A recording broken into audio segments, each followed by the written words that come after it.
Good morning, welcome to my channel. मेरा channel का नाम है मरहबा लाइफ, पहले था डी एक्शन बाबा, और मैं बोल रहा हूँ सज्जाद अंसारी, न्यू दिल्ली से। आज जैसे कि आपने थंबनेल में देखा होगा कि वैक्सीन लगाने वाले के लिए एक अच्छी खबर, बहुत ही अच्छी खबर है। अगर आपने इस अच्छी खबर को सुनकर अगर आपने उस पर अमल किया तो क्या होगा, उससे पहले आपको बताता हूँ। जो वैक्सीन लगा रहे हैं और उसका क्या साइड इफ़ेक्ट वगैरह हो रहा है, और जो नहीं लगा है उसके लिए क्या अच्छी खबर है, दोनों बात है। तो आगे बढ़ने से पहले आपसे रिक्वेस्ट है, चैनल को जरूर सब्सक्राइब कीजिए, और अब वीडियो अच्छी लगी लाइक कीजिए, और कुछ सवाल हो तो कमेंट भी कीजिए। देखिए, जो वैक्सीन नहीं लगा रहा है, पहले उसके लिए बताता हूँ। बहुत सारे लोगों ने नहीं लगाया, और इसकी वजह भी है, दो वजह। एक तो भारत सरकार ने बोल रखा है अपनी खुशी से मर्जी से आप चाहो तो लगवाओ या ना लगवाओ, इसलिए भी कुछ लोग नहीं लगवा रहे हैं, नंबर एक। नंबर दो में लोग डर भी रहे कि जैसे भी हादसे वगैरह हो जाते हैं और साइड इफेक्ट भी हो रहे हैं, रिसर्च में जैसे कि पता चल रहा है। तो मतलब हमारा कहना है कि इसलिए वजह से भी नहीं लगवा रहे हैं। अच्छा, अब जो नहीं लगवाया है उसके लिए अच्छी खबर क्या है। सबसे पहली बात यह है कि ये सबसे कम कोरोना वायरस का आजकल के रिजल्ट मतलब हॉस्पिटल पहुंच रही, जो नहीं लगवाए हैं ये लोग, और इनके अंदर थकान जल्दी नहीं हो रहा है, कमज़ोरी नहीं आ रही, वगैरह वगैरह बहुत सारी चीज़ें जो नहीं लगवाए। ठीक है।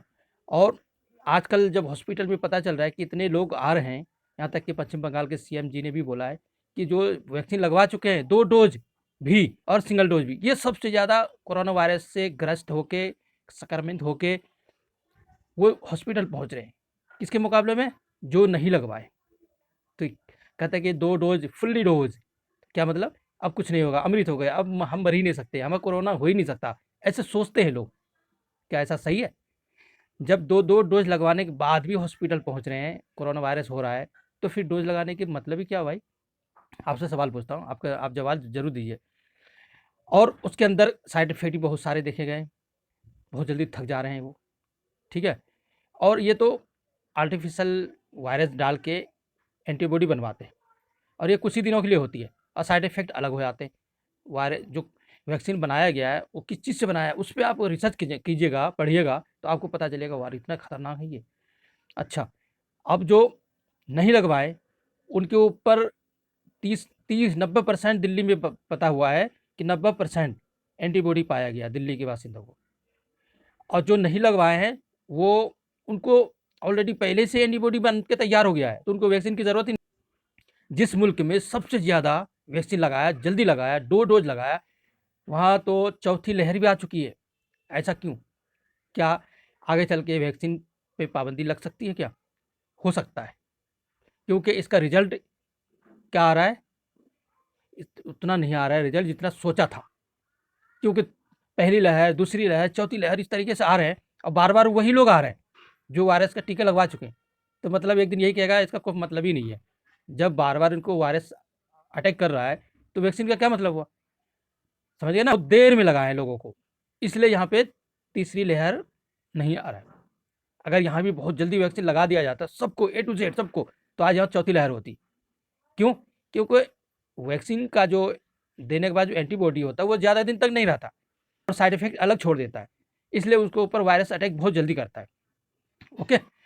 और यहाँ पे लोगों ने बहुत देर में लगवाया, इंडिया में बहुत कम लोगों ने लगवाया, तो इसलिए इनके अंदर कुदरत का पहले ही टीका लग चुका है, इसलिए ये कारगर है, लाइफ टाइम भी है। तो मेरी बातों को आप समझ रहे होंगे, मैं कहने का मतलब क्या है। और यहाँ तक कि भारत सरकार ने बोल रखा है कि क्या बोल रखा है आरटीआई के द्वारा, या आप स्क्रीन पे देख भी रहे हैं कि आप अपनी मर्जी से लगवाइए, और आपको वैक्सीन का साइड इफेक्ट कहीं देने की ज़रूरत भी नहीं पड़ेगी, ना ट्रेन में ना कहीं भी। समझ गए ना? और जो ऐसे कह रहे हैं उनको लिखित में लीजिए, लिखित में लेने के बाद उनको फिर ईमेल पे, एक वकील का है, उसे ईमेल पे आप कर दीजिए ईमेल, उन कंपनी के पास नोटिस आ जाएगा सुप्रीम कोर्ट से, हाई कोर्ट से। अगर वो ज़बरदस्ती करता है तो जुर्माना भी उसको लगाया जा सकता है, बहुत कई करोड़ रुपए। इसलिए भी, क्योंकि ये अभी फुल ट्राई नहीं हुआ है, इनका भी नहीं है, ये ट्रायल में चल रहा है। और जब ट्रायल होता है तो उसमें पैसे देकर अपने आपको ट्रायल में क्या करता है, उस रूम में लेके जाता है, उस हॉस्पिटल में, रिसर्च सेंटर में लेके जाता है, और उसके नुकसान जो होता है उसका जिम्मेदारी भी लेता है, वो पैसे भी देते हैं। यहाँ तो फ्री में कंपनी को मिल रहा है ट्राई करने का, आम इंसान भी अपने आप को कह रहा है हाँ हाँ ले लो फ्री में, हमारे जान का कोई कीमत ही नहीं है, तो आओ फ्री में ट्रायल करो। यहाँ तक कि छोटे छोटे बच्चों भी ट्रायल कर रहे हैं, अब सोचो। तो जो वैक्सीन लगाने की ज़बरदस्ती कर रहा है उनके एफिडेविट लीजिए, कोर्ट में लीजिए, एग्रीमेंट कराइए। अगर हमारा इंतकाल होता है, हमारे बीवी बाल बच्चे का खर्चा चलाओ और हमें साइड इफ़ेक्ट होता है तो इसका खमियाजा आपको भुगतना। कोई भी वैक्सीन कंपनी ने उसकी ज़िम्मेदारी नहीं ली है।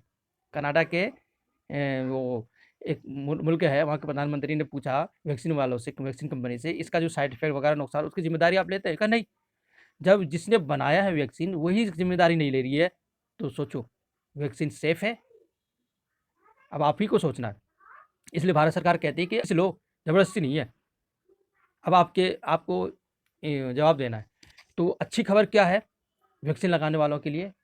तो आपने साइड इफ़ेक्ट वगैरह ये बातें तो सुन लिया, सारी बातें। अब अच्छी खबर क्या है? अच्छी खबर ये है कि अगर आपने वैक्सीन लगवा लिया, उसके अंदर जो साइड इफ़ेक्ट वाली चीज़ें जो गई आपकी बॉडी के अंदर, अब उसे निकालना बहुत ज़रूरी है। अब वो कैसे निकलेगा भाई? किसी इंजेक्शन से तो नहीं निकलेंगे, मगर एक नुस्खा हमारे पास है, जो छोटे-छोटे सेल्स के अंदर से भी टॉक्सिन को निकालता है, पूरे पार्ट्स से टॉक्सिन निकाल के बाहर करता है, क्लीन करता है। वो चीज़ आपको खानी चाहिए, बहुत ज़रूरी। अगर आप खाते हैं, तो आपको बहुत सारे साइड इफ़ेक्ट या वैक्सीन का ही नहीं, इंग्लिश मेडिसिन का भी, और जो साग-सब्ज़ी में जो केमिकल छिड़क कर आते हैं, उसकी भी, अदरक में जो तेज़ाब डाल के जो मार्केट में बिकता है, उसकी भी, हवा के अंदर से जो भी टॉक्सिन आती है, खाने के ज़रिए आती है, यानी ए टू ज़ेड जितने भी बॉडी के अंदर ज़हरीले पदार्थ आते हैं, सबकी सफाई करने वाली एक नुस्खा है, वो है king of herb lucidum, king of herb lucidum 6 in 1 यानी गैनोडर्मा। ये मलेशिया में तैयार होती है, ये डीएक्सन कंपनी ने इसको तैयार किया है। और गैनोडर्मा यानी मशरूम पूरे वर्ल्ड में कई लाख की क्वालिटी है। साइंटिस्ट ने रिसर्च करके निकाला कि इसकी क्वालिटी कितनी है और कौन सी हम खा सकते हैं, कितने फ़ायदेमंद हैं, कितने में मेडिसिन का औषधि पाई जाती है। तो रिसर्च करने के बाद कि देखा गया कि इनको हम खा सकते हैं। उन 2000 में भी 200 में ज़्यादा पावरफुल मिला। उन 200 में जो 6 निकाला लाल मशरूम बहुत ही अच्छी, उन 6 को अलग किया। और किसने? डीएक्सन कंपनी के फाउंडर डॉक्टर लिम सियोजिन ने। उसके बाद फिर उन 6 पे रिसर्च कर एक जगह इकट्ठा करके उगाया। बताओ उन 6 का पावर एक में आया, इसलिए इसको किंग ऑफ हर्ब का लक़ब दिया है, खिताब दिया है।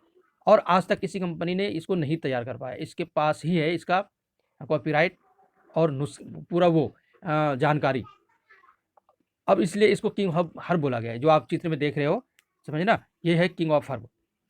इसलिए इसको आप इसके डायरेक्ट आप कैप्सूल या पाउडर खा सकते हैं, या इनकी बनी हुई प्रोडक्ट जैसे ऋषि गैनोटी, कोकोजी, ठीक है, टूथपेस्ट, साबुन वगैरह वगैरह बहुत सारी चीज़ें हैं इस गैनोडर्मा की बनी हुई। ऐसा क्यों? डायरेक्ट केमिस्ट में बेचते, डायरेक्ट डॉक्टर बेचते, क्योंकि वो उन लोगों के पास अगर बेचा जाता तो बहुत महंगा मिलता, समझ गए ना? और हर इंसान नहीं खा सकता, इसलिए इसको एक हाथ से दूसरे हाथ, तीसरे हाथ में ऐसा इसने सिस्टम बनाया डॉक्टर लिम सियोजिन ने कि इसमें गरीब भी खा सकता है, अमीर भी खा सकता है। और जो गरीब कैसे खाएगा? वो मेहनत करके, बेच कर, और अमीर तो पैसा से खा लेता है। इसलिए अगर आप अमीर हैं तो डायरेक्ट हमसे मंगवाइए, और गरीब हैं तो इसको बेच कर खाइए। बेचने का तरीका बहुत सिंपल है, इसको खरीदिए डीपी रेट पे, होलसेल रेट पे, और एमआरपी पे बेच के लिए रजिस्ट्रेशन भी कराना पड़ता है, समझे ना? डीएक्सन कंपनी में रजिस्ट्रेशन करा दीजिए, मतलब डिस्ट्रीब्यूटरशिप ले लीजिए और डिस्ट्रीब्यूट कीजिए, और दूसरों को डिस्ट्रीब्यूटरशिप दीजिए अपने नीचे, उससे भी आपको फ़ायदा होगा। और एमआरपी पे बेचेंगे तो भी फ़ायदा होगा, और कंपनी की तरफ से भी आपको मिलेगा बोनस। आप जितना बेचेंगे उस हिसाब से मिनिमम 1000 पॉइंट बनाना पड़ता है, यानी 3035 रुपये का 1000 पीवी बन जाता है। एक बंदे का सवाल भी था कि डीएक्सन में पैसा कब से आता है, तो उसका सवाल का जवाब यही है कि जब आप 1000 पीवी बनाएंगे तभी बोनस आएगा, वरना नहीं आएगा। 999 पीवी भी बनाए ना तब भी नहीं आएगा, ये एक शर्त रखा है। और जुड़ना फ्री है बिल्कुल, कोई इसमें चार्जेस नहीं है। जुड़ने के लिए आपको कुछ डॉक्यूमेंट देना पड़ेगा, मेरे व्हाट्सएप पे भेजना पड़ेगा, ठीक है? इसके लिए आप मेरे व्हाट्सएप नंबर कॉन्टैक्ट कीजिए, मेरा व्हाट्सएप नंबर 291526, और जितनी जल्दी हो आप मंगाइए। अगर आपने वैक्सीन लगवा लिया है तो ये आपके लिए अच्छी खबर है कि आपके पास ऐसे प्रोडक्ट, ऐसे नुस्खे हैं जो उसके साइड इफ़ेक्ट से बच सकते हैं आप। इसलिए अगर आप वाक़ई में सीरियस में हैं तो आज ही मंगाइए और उसे खाना शुरू कीजिए। इससे क्या होगा, बहुत सारे साइड इफ़ेक्ट से, यानी बॉडी की क्लीन करने के लिए बहुत अच्छा है। इसके और भी बहुत फ़ायदे हैं, हमारी वीडियो देख सकते हैं, नीचे डिस्क्रिप्शन में लिंक दे देता हूँ, आप उसको देख लीजिए। गैनोडर्मा के 10 पार्ट हमारे हैं, वीडियो 10 वीडियो है, वो चारों 10 को सुनिए, तब आपको समझ में आएगा गैनोडर्मा है क्या आखिर। थैंक यू, शुक्रिया। पूरी वीडियो आपने सुना समझा। अगर आपने समझ गए हैं तो नीचे यस, और अगर कुछ सवाल है तो कमेंट जरूर कीजिए। Thank you.